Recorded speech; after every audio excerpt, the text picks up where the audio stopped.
and welcome to Club 7, episode 14 of The Pilgrimage on FM24. I'm Jamie, and as you can see, I am back earlier than originally advertised. I've not even played a match since the last episode, and it's only the 12th of November, so why am I back? Find out in just a moment. Okay, well here is the reason I'm back. And as you can see, I've got an interview with Liverpool. They've won the league for the last 3 years in a row, but a slow start to the season has seen them dispense with Jurgen Klopp.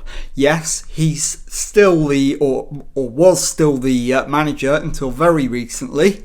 And they have invited me for an interview to see if I'm the man to replace him. So let's get straight into it and see if I can land the job. And as is customary, the board are welcoming me in. They've got some questions to see if I'm the manager they want to take the club forward. So let's get into it and see if we can do it. Am I able to say why I've moved between clubs quite so often?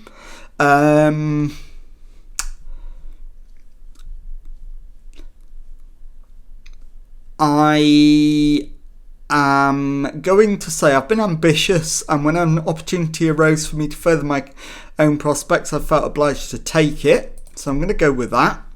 Am I perhaps looking to move on from your current job while things are going well and your stock is high? I'm going to ask for a chance. I'm going to say I've done well, but it's time for me to move on and take the next step.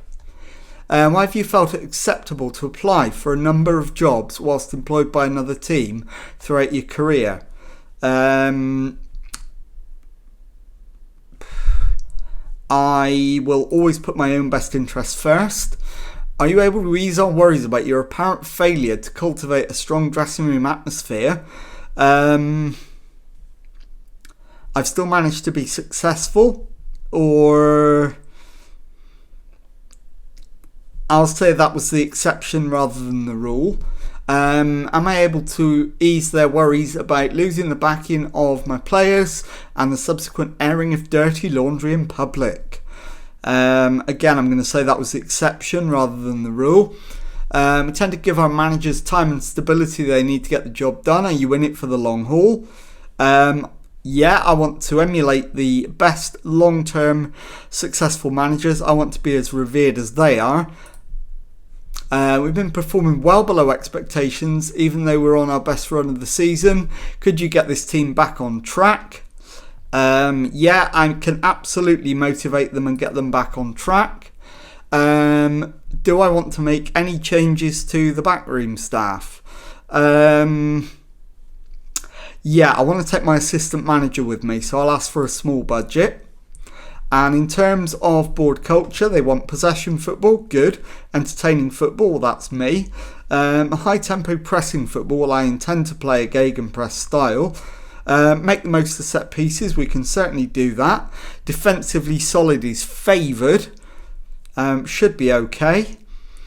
And actionable objectives, work within the wage budget, that's currently required of me, so that won't be a problem. Grow the club's reputation. They've already got one of the biggest reputations in the game, so that's going to be tricky, but it's only favoured anyway, so that's fine. 1 year contracts for players over 33, that's fine. 2 years for players over 31, and 3 years for players over 29, that's all fine. They want me to reach the latter stages of the Champions League. Good. They want a mid-table finish in the Premier League. Well, that's down to their disastrous start to the season. I think that's a perfectly achievable objective. Be competitive in the EFL Cup. We'll certainly do that. Work towards becoming the most reputable team in England. And then next season, they want me to win the Premier League and then go on winning it. So yeah, it looks exciting and I'm happy with that. We'd expect you to position the team for a mid-table finish. Yeah, I think that's fair. So we'll go with that. And they're willing to give me a transfer budget of 109 million. Yeah, I'm happy with that. and a wage budget of just under 5.5 million. Delighted with that. Anything else I want to ask them to consider? No, not really. So we'll conclude the interview there, and I'll be back in a moment to let you know how I've got on.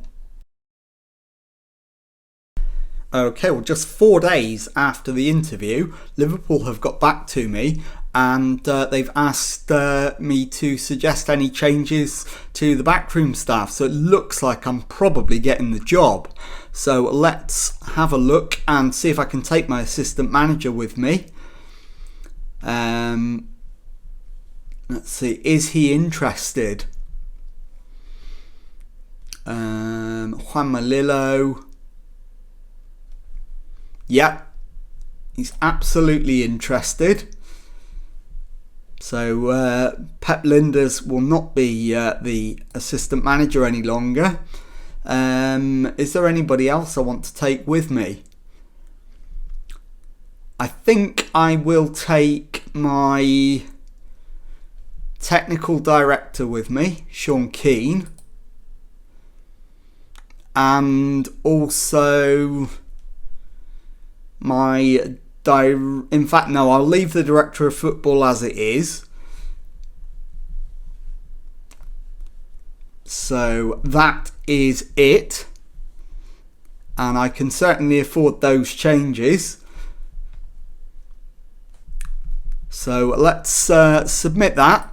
And I'll be back in a moment to confirm the job offer and hopefully seal the deal. Okay, well, here we go. My board at Newcastle have asked to talk to me to discuss my future at the club. They want to discuss terms to keep me at the club. I'm going to refuse that meeting. And I am going to enter negotiations with Liverpool. So let's get in and secure a contract. So a 3-year deal on £115,000 a week, which compares to 110 at the moment. So we'll reset that to 115, and I will accept the terms as originally offered. So there we go. The terms have been accepted, and I'll be back in a moment with official confirmation that I've taken over as the new manager of Liverpool. Okay, well, here it is. In a move which is sure to spark plenty of heated debate, Jamie Sheehan has left Newcastle to join divisional rivals Liverpool. Sheehan, who of course most famously lifted the Carabao Cup with the Magpies in February, questions will be raised as to why Sheehan made the decision to take up a different job within the same division, but he will face pressure to bring immediate success to Anfield given his former employers and previous standing. Matthias Almeida was considered to be the favourite for the job, but it's unclear whether the club favoured Sheehan all along. Newcastle will now be looking for a new manager. Jamie Sheehan has brought Sean Keane to Liverpool with him from Newcastle to join his backroom team. Meanwhile, Pep Linders has parted company with the club following the change in management. Liverpool have been disappointing in the Premier League so far this season, find themselves in 13th place. Liverpool have lost 4 of their last 5 matches. So I'll be back in a moment to introduce you to the squad. Okay, well, here is our first look at the squad, and initial impressions are I'm not quite sure why they are struggling as badly as they are. There are still a number of very, very good players at the club. Just to pick out a few examples, Gordon Payton, the goalkeeper, 24 years old, and 3.5 stars of current ability, 4 stars of potential. So he's a very decent keeper. Trent Alexander-Arnold is still here. He's 34 now, but still 3.5 stars. And Jurien Timber is 31 and is even better. So we're well stocked at right back. We've even got a third choice as well, who's 29 and would do a perfectly acceptable job. In central defence, I'm happy with all of the available options.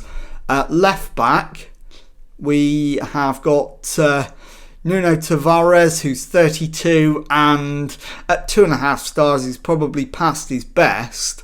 But Toninho is 22 and is a 4-star player already. So he is very much a Premier League ready left back.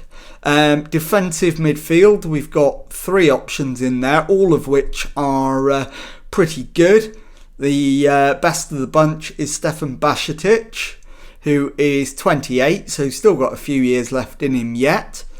On the right hand side of midfield, we've got Ben Doak and Liam Smaller. Ben Doak is acceptable. Liam Smaller, I'm probably going to look to move on pretty quickly.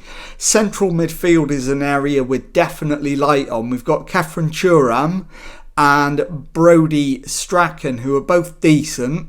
And then further forward, Dominic Szoboszlai and Dudu.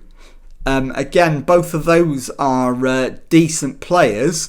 So we may need one more in central midfield. In terms of the right wing, we've got Amad Diallo and Mauricio. And on the left-hand side, we've got Cody Gakpo, who's 33 but past his best. Sofiane Diop is 32 and again probably needs to move on. And the third left winger is Piotr Walczak, who is 23 and 3 stars of current ability, 4 stars of potential, so absolutely first choice on the left of the front 3. And then up front we've got Dejan Simovic and Eliseo Avramidis, who are both 3 stars of current ability, and in the case of Simovic, 3.5 stars of potential, and in the case of Avramidis, 4 stars of potential. So plenty to build on, and just a little bit of tweaking to do. So I'll be back in a moment to conclude the episode and tell you what's coming up on the next one. Okay, well, before I confirm what matches I'm going to show you on the next episode, I'll show you the Premier League table as it stands today. We are inheriting a team that's 13th in the Premier League with 3 wins, 3 draws, 5 defeats from their 11 matches, so only 12 points on the board. So already 7 points off a European place, and 11 points off the top 4 and Champions League football. So let's have a look at what is coming up on the next episode, and it will be a Premier League trip to my former employers, Leeds United, and then a UEFA Champions League game away to European giants Real Madrid. So if you've enjoyed that, please leave a nice thumbs up on there for me. Subscribe to the channel for daily Football Manager videos. Thank you very much indeed for watching, and goodbye.